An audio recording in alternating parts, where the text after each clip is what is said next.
নমস্কার বন্ধুরা, এই যে ঠান্ডা এবং গরমের যে সূচনা, এই সময় আমাদের শরীরে নানা রকম রোগের প্রকোপ এবং নানা রকম সমস্যার সৃষ্টি হয়, বিশেষ করে ভাইরাস ঘটিত সমস্যা। তাই আমরা এই ভাইরাস ঘটিত সমস্যা থেকে যাতে নিজেকে সুস্থ এবং স্বাভাবিক রাখতে পারি, সেজন্য আমাদের যদি একটু সতর্কতা অবলম্বন করি তাহলে দারুণভাবে আমাদের উপকার হতে পারে। আজ আমরা জানবো এই ভিডিওর মাধ্যমে এই ঠান্ডা গরমের সূচনা লগ্নে কিভাবে নিজেকে সুস্থ রাখবেন বা এড়িয়ে চলবেন, সেই কিছু পরামর্শ এই ভিডিওর মাধ্যমে আমরা জানতে পারবো।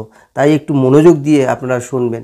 পাশাপাশি সমস্ত বন্ধুদের বলবো, যদি আপনাদের এই ভিডিওটি ভালো লেগে থাকে তাহলে অবশ্যই এই চ্যানেলটি সাবস্ক্রাইব করে পাশে থাকা বেলটিকে অন করে রাখবেন, যাতে এরকম স্বাস্থ্য বিষয়ক নিত্য নতুন ভিডিও আপনারা নোটিফিকেশান সাথে সাথে পেয়ে যান।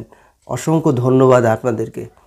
প্রথমেই জানবো বন্ধুরা, কোন কোন রোগের প্রকোপ এই সময় দেখা যায়। যেমন উপলক্ষ্য হিসেবে বা লক্ষণ হিসেবে হাঁচি, কাশি, গলা ব্যথা, মাথা ব্যথা, জ্বর, নাক বা চোখ দিয়ে জল পড়া, শ্বাসকষ্ট, বাড়াবাড়ি রকমের সংক্রমণ যদি হয় তখন শ্বাসকষ্ট হিসেবে লক্ষণ আপনারা দেখতে পারবেন।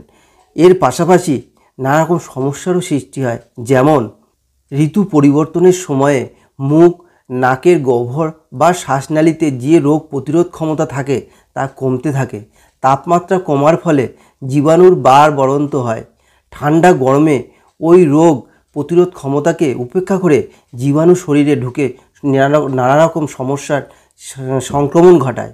তাই বন্ধুরা, এই বিষয়ে নিজেকে একটু সতর্ক রাখতে হবে। এবার আমরা জানব কোন ভাইরাসের বাড়ন্ত হয় এই সময়ে, ঠান্ডা গরমের সময়। বন্ধুরা একটু ভালো করে শুনবেন। এই সময়ে সাধারণত rhino virus, respiratory syncytial virus অর্থাৎ আরএসভি, ইনফ্লুয়েঞ্জা, অ্যাডিনো এবং করোনা ভাইরাস। বন্ধুরা একটু ভালোভাবে শুনলেন তো কোন কোন ভাইরাস? আবারও বলছি, rhino virus, respiratory syncytial virus অর্থাৎ আরএসভি, ইনফ্লুয়েঞ্জা, অ্যাডিনো এবং করোনা ভাইরাস। এই সব বিষয়ে আপনাকে একটু সতর্ক থাকতে হবে এবং এর লক্ষণ সম্পর্কেও যদি একটু সতর্ক বা সচেতন থাকেন তাহলে এই সমস্ত সমস্যা থেকে নিজেকে সুস্থ রাখতে পারবেন। এবার আমরা জানবো পাশাপাশি এর চিকিৎসা সম্পর্কে, কি আছে এর চিকিৎসা পদ্ধতি। বন্ধুরা, অভিজ্ঞ ডাক্তারবাবুদের মতে বা অভিজ্ঞ বিশেষজ্ঞদের মতে প্রথম 3-4 দিন সাধারণভাবে প্যারাসিটামল বা অ্যালার্জি কমানোর ওষুধ খেতে হবে। পাশাপাশি গার্গেল করতে হবে, গরম জলের বাষ্প নিতে হবে অর্থাৎ ভাপ নিতে হবে। তাতেও সমস্যা যদি না কমে, উল্টে বাড়তে থাকে বা একই থাকলে আপনার নিকটস্থ অভিজ্ঞ চিকিৎসকের পরামর্শ নিতে হবে। অযথা অ্যান্টিবায়োটিক খাবেন না, খেলে আপনার হিতে বিপরীতই হতে পারে। বন্ধুরা এবার আমরা জানব এই সংক্রমণ থেকে কিভাবে নিজেকে বাঁচাবেন বা কিভাবে নিজেকে সুস্থ রাখবেন। বিশেষ করে শিশু বা বয়স্ক যারা আছেন তাদেরকে সাবধানে থাকতে হবে। বয়স্কদের ইনফ্লুয়েঞ্জা বা নিউমোনিয়ার প্রতিষেধক নিয়ে রাখা অত্যন্ত প্রয়োজন। আর যদি আপনারা মাস্ক ব্যবহার করতে পারেন তাহলে এর পাশাপাশি হাত ধোয়া অত্যন্ত জরুরি। এই দুটো বা এই সাবধানতা যদি অবলম্বন করেন তাহলে এই সংক্রমণ শীতের বা গরমের সূচনা লগ্নে নিজেকে সুস্থ রাখতে পারবেন। পাশাপাশি সতর্কতা হিসেবে নিজে থেকে কোনো অ্যান্টিবায়োটিক খাবেন না। ভাইরাল সংক্রমণ প্রতিরোধে অ্যান্টিবায়োটিকের কোনো প্রয়োজন থাকে না, কিন্তু আবহাওয়ার তারতম্যের কারণে হওয়া রোগগুলি যদি দীর্ঘস্থায়ী হয় তখন চিকিৎসকরা অনুমান করেন যে ভাইরাসের সঙ্গে কোনো যদি ব্যাকটেরিয়া সংক্রমণ আছে কি না।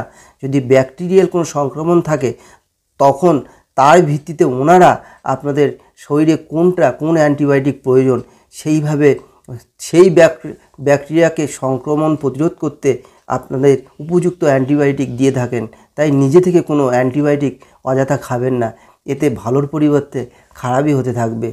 এই বিষয়ে যদি আপনি একটু সতর্ক থাকেন তাহলে এই ঋতু পরিবর্তনের সময় অর্থাৎ সিজন চেঞ্জের সময় অর্থাৎ আবহাওয়ার ভালো এবং বিশেষ করে ঠান্ডা গরমের সূচনা লগ্নে এই মাঘের গরমে এই যে রোগের নানা রকম আশঙ্কা আপনাদের থেকে থাকে, এর থেকে আপনারা নিজেকে মুক্তি দিতে পারবেন বা সুস্থ রাখতে পারবেন।